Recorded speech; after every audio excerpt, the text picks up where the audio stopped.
Welcome back to the Rock Room and another episode of the Rock Your Divorce podcast, where we help men successfully navigate the divorce process in a healthy way. I'm your host, Stephen Valente. If you're like me, you may be struggling with anxiety or depression or loneliness, especially when you don't have your children. That time without them, you may find yourself going to bars or events where you're consuming alcohol. You may have a social circle that includes alcohol or drugs every time they get together. You may say to yourself, it's really not a big deal. I don't have a problem. But you also may find yourself coming home at night and utilizing alcohol or utilizing drugs to numb the pain. Or you may be a full-blown addict.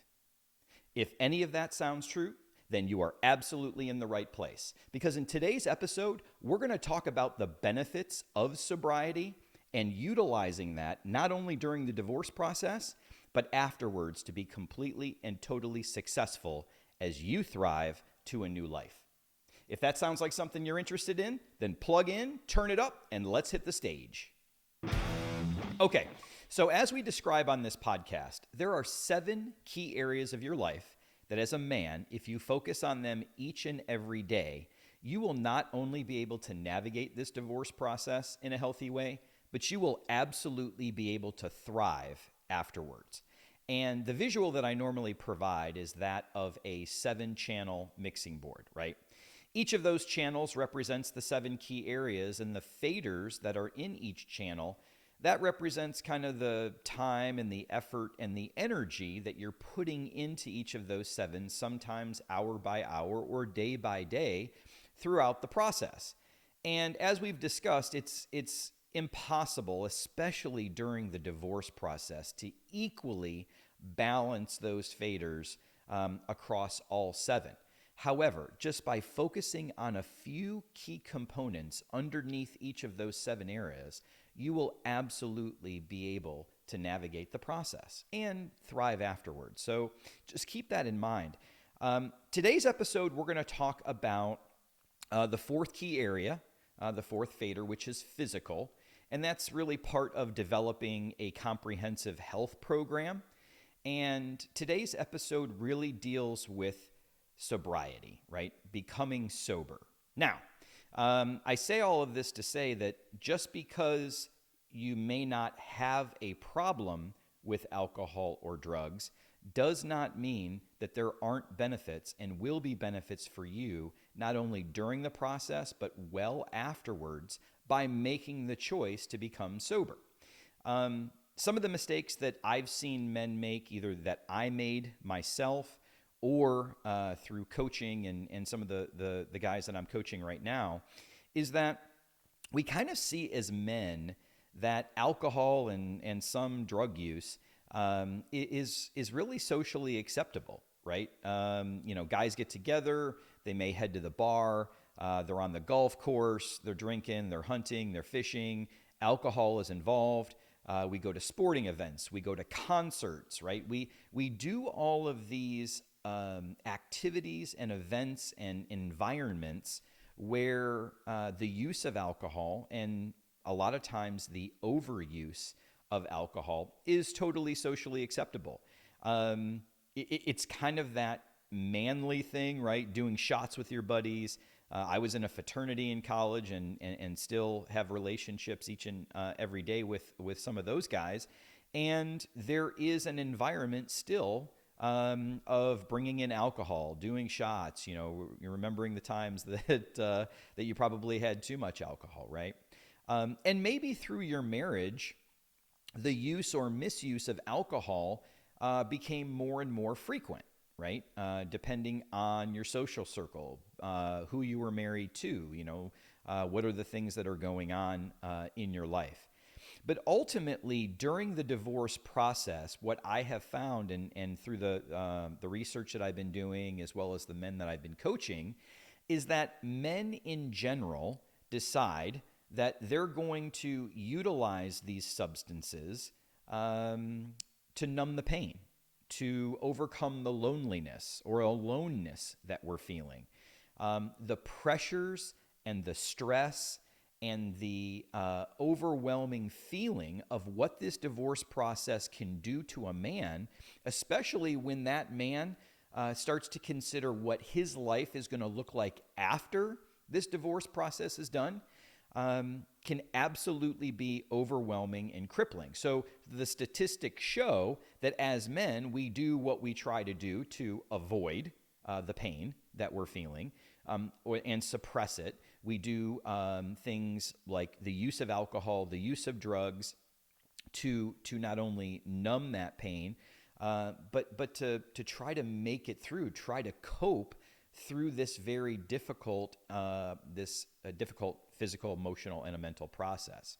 And that's really where we begin to see the decline in men based on the statistics. So I had mentioned that, there is, some very key numbers that when you take a look at men versus women in divorce, and how divorce affects a man, especially when it comes to chemical dependency or alcoholism, it's really staggering. I mean, as men, we have a 2 times higher risk of developing alcoholism and chemical addictions than our women counterparts going through the same divorce. And, when we take a look at how men not only navigate it in an unhealthy way, but the habits that we build, and we kind of default back to our lowest common denominator, which is, well, we're just going to go out, we're going to go to the bar, we're going to hang with our guys, we're going to go do all these activities. Just so happens that alcohol and drugs and everything is a part of it. We kind of get this feeling like, it's not even worth it. I don't even care. I'm just going to go out and live my life. And it kind of perpetuates itself into a cycle that ends up a lot of times in addiction. And I'm not just talking about, the addictions where you're drinking all day, every day. You have to start taking a look at, this idea of a functioning alcoholic or a functioning dependent. And, it's still addiction. It's still dependence, right? So just because you're only getting drunk on the weekends, or you're only drinking, 3 nights a week versus the 7, does not mean you don't have a problem. And I think if we start comparing ourselves, I like to compare ourselves to real rock stars out there. There are just numbers and numbers and numbers of stories, numbers of either rock bands, performers, rock stars that have fallen into a cycle of dependency, right? And it's really, truly sad, right? I mean, you take a look at these rock stars that we all look up to. We listen to their music. We go watch them perform. We wear what they wear. We drink what they drink, right? They have such an influence, a circle of influence to so many people worldwide, and yet they're dependent on alcohol or other drugs or chemicals to just get through each and every day. And there's been a lot of really outspoken rock stars and performers that have talked about their chemical addictions, their chemical dependencies, and how it's ruined or ruining their life. But on the same side of that, there's a lot of them that have overcome that through sobriety. Sometimes it's taken years or decades to get through. But each of those stories, once they get through, are the same. I think it's important as men, as we begin to take a look at not only the way that we are navigating this divorce process, but also the life that we want to live afterwards for ourselves and for our children, and potentially for someone that we want to end up with in either a long-term relationship or another marriage. We have to first take a look at ourselves to say, am I the best man that I know that I can be?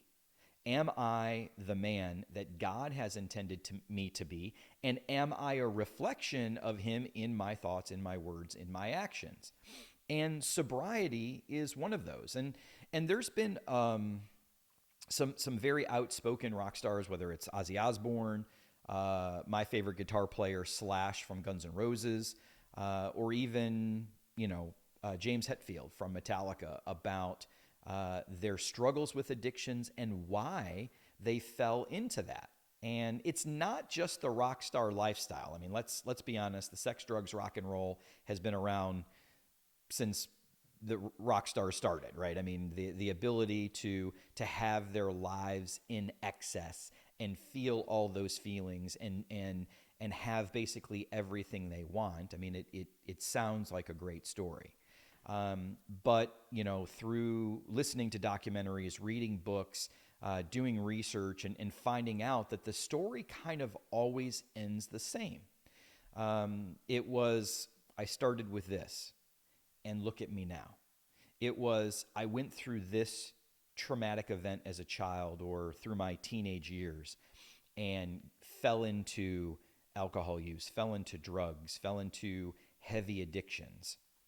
And ultimately, there are those that didn't even make it out of it. I mean, we're talking about, just absolute music icons like a Jimi Hendrix or like one of my favorite drummers, John Bonham from Led Zeppelin.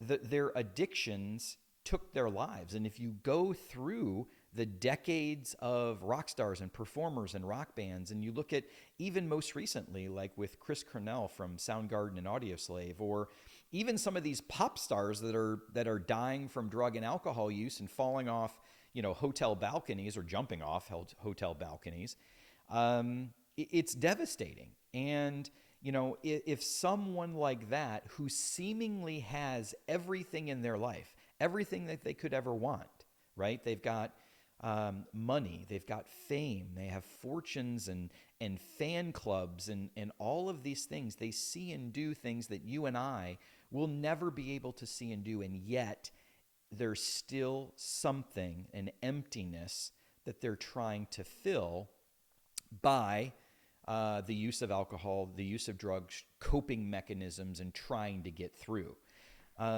So, as I compare us to rock stars, and you are a rock star, you really have to start taking an inventory of your life on how do you want the divorce process to go, but also what does my life look like after?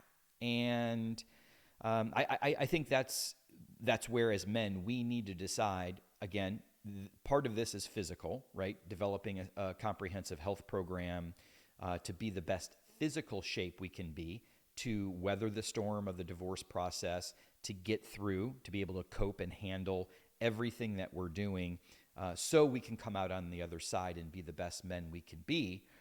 But there's also a piece to that where it also includes the mental strength, right? The fader number 2, the mental portion of your life, where you have to be stronger mentally than your emotions. You have to be stronger than allowing yourself to fall into very unhealthy habits and very unhealthy cycles.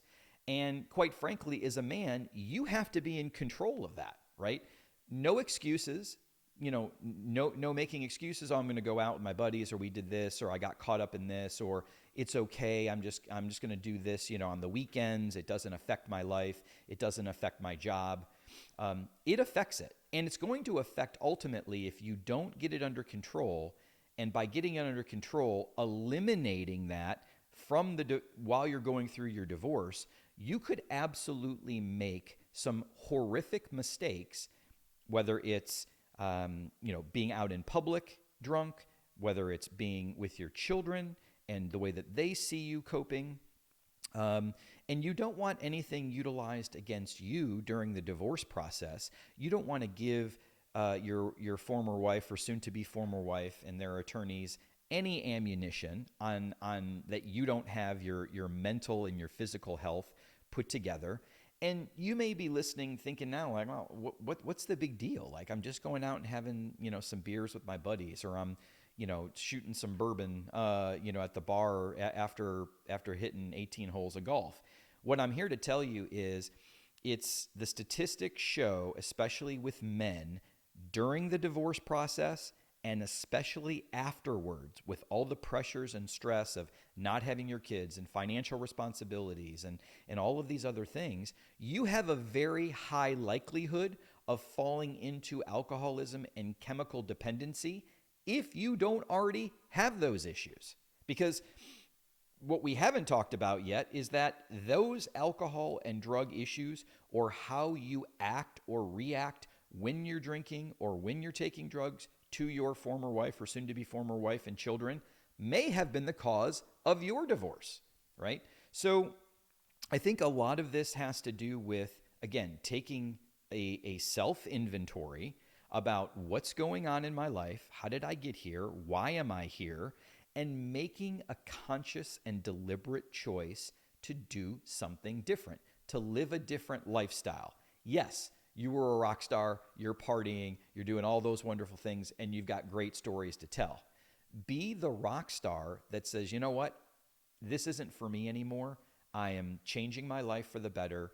I'm making better decisions. I'm implementing habits and routines that are healthy for me, that are great examples for those that I love, most importantly, myself and my children, and ultimately being the best man that God has intended you to be by making the choice to go sober. And this is sobriety from lots of things, right? This is sobriety from alcohol and drugs, but it's also sobriety from those of you that have addictions like pornography, where it can become all-encompassing, or it drives you, it drives your behavior, right?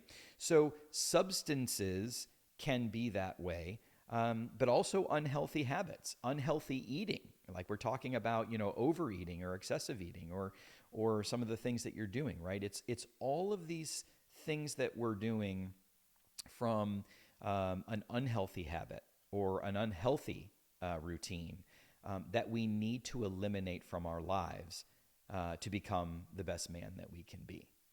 All right.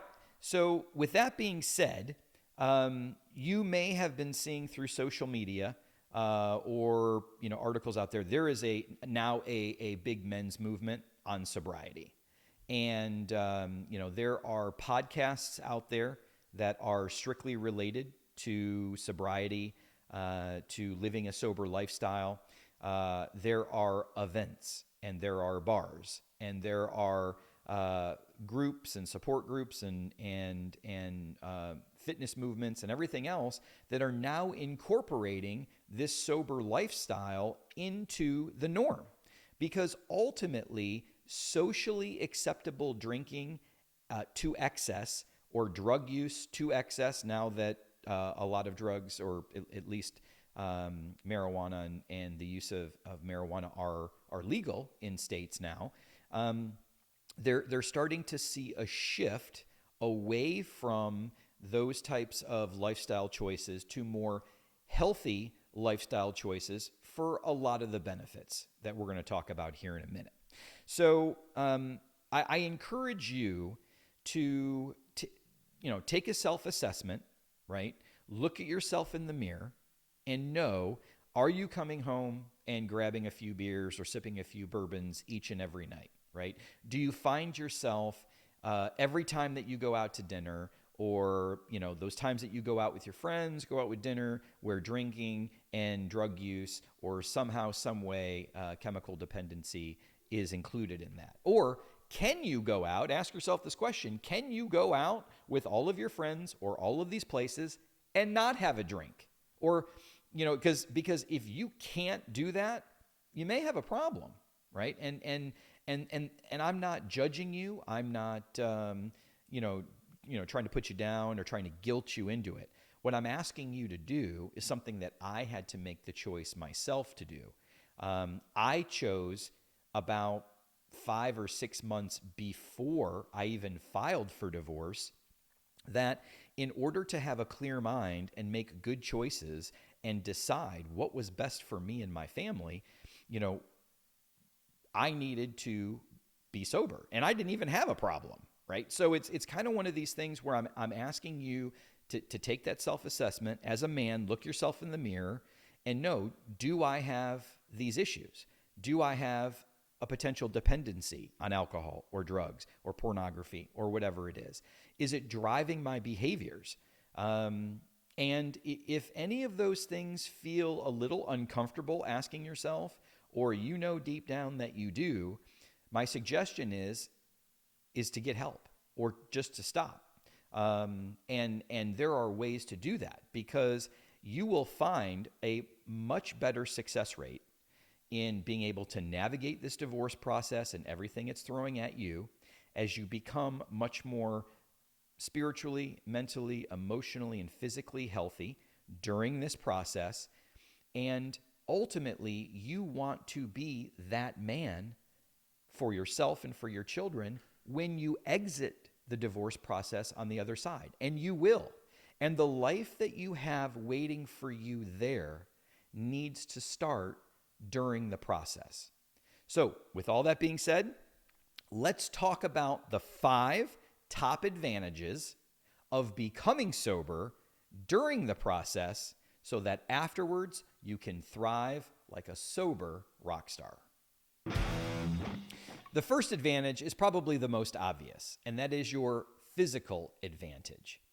By becoming sober and removing drugs and alcohol from your life, you are absolutely reducing the risk of things like heart disease, stroke, diabetes, and even some forms of cancer, like liver cancer. So why wouldn't you make a choice to remove things from your life that are going to cause you physical harm in the future, right? So the statistics show you'll even add years to your life, right? So if we can make choices to become sober for our physical advantages, our physical health, we should take advantage of that. The second advantage, of course, is your mental advantage. Now, statistics show that you're going to have a 40% reduction in anxiety and depression when you become sober.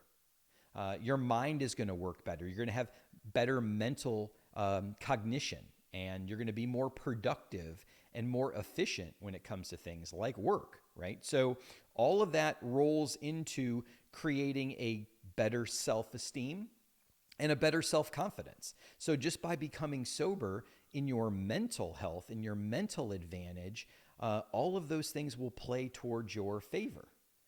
From an emotional perspective, which is the third advantage, your emotional advantage is that you are going to have better relationships, or at least you'll have the ability to communicate better. You'll have a better understanding of those relationships, and ultimately, you're going to have better control of your emotions, which is extremely important during the divorce process, which we'll talk about in a second, and with the emotional relationships that you have with those that you love, not only during the process, but after, right? So being in control of your emotions is ultimately one of the most important things as you're navigating some of the toughest and darkest times in your life. The fourth advantage, and it may be one of the ones that you're thinking about right now, is your legal advantage. Because I'm here to tell you, when you drink, when you take drugs, you are not in a good place. And that can be taken to court and used against you.